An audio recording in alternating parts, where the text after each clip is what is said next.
Hello, everybody. Um, Sorry, I'm not feeling too great, so bear with me. But this is the presentation of the first group project for 385.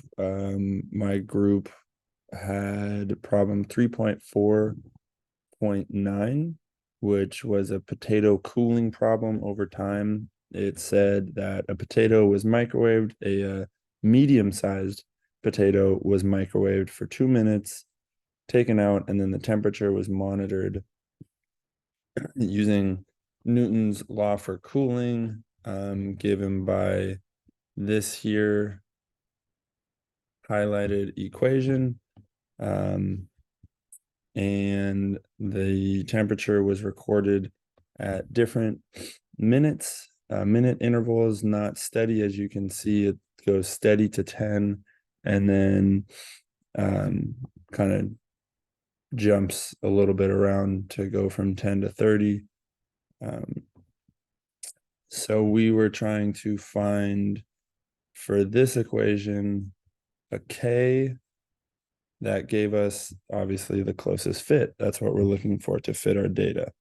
So initially, or to get the least sum of squares. This is our expanded sum of squares. Let me zoom in on this. We wrote it all out, and in the highlighted red box is what we were trying to plot to minimize K.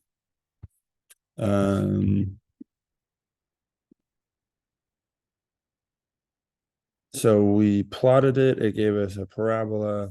When we zoomed in real close we used Desmos, of course. When we zoomed in, it looked like the minimum was around 0.3156. So that was our initial K value. And then, of course, we're trying to find K star to see if we can do a better job of minimizing our distance from our kind of projected values versus the actual data. So we used a method called the bisection method that looks at intervals. You kind of have to start it in the correct interval, and it's a root finding method. So it'll go in, look at each interval, multiply the midpoint times the endpoint, and if that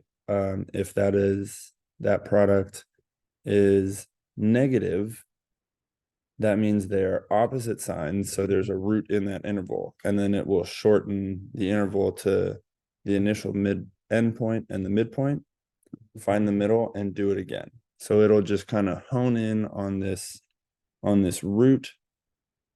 But as you can see from this graph, our minimum value is at 173.971 roughly, which is well above zero.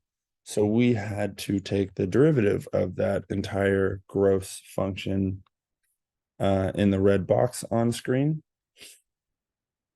And we did the bisection method with that because, at the lowest point, the minimum value, the derivative is going to be zero. So that's great. So we were trying to find that point. Okay, this is a little snippet of the code that we used. It is a code actually that I used in numerical analysis with Dr. Olkin. We did some root finding. And you can see here, this is where it just goes through and evaluates if we're on the right interval, which side of that interval has the root, and then goes in over and over. This was our equation 1 here is our derivative that we plugged into the root finder. We, based on our initial visual approximation of K, we chose our interval to be 0.025 and 0.035 with a big old tolerance, which is basically once it's inside that tolerance level, it stops. Excuse me.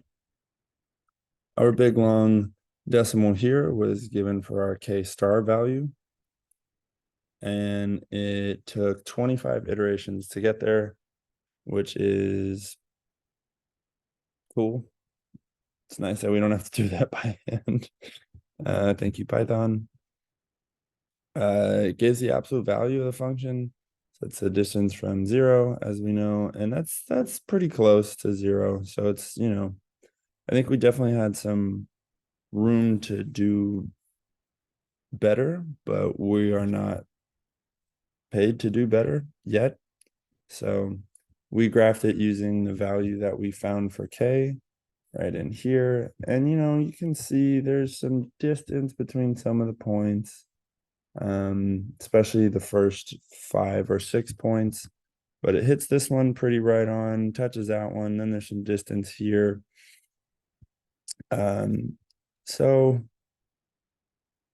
we did a job. It was a fairly reasonable estimate for K star.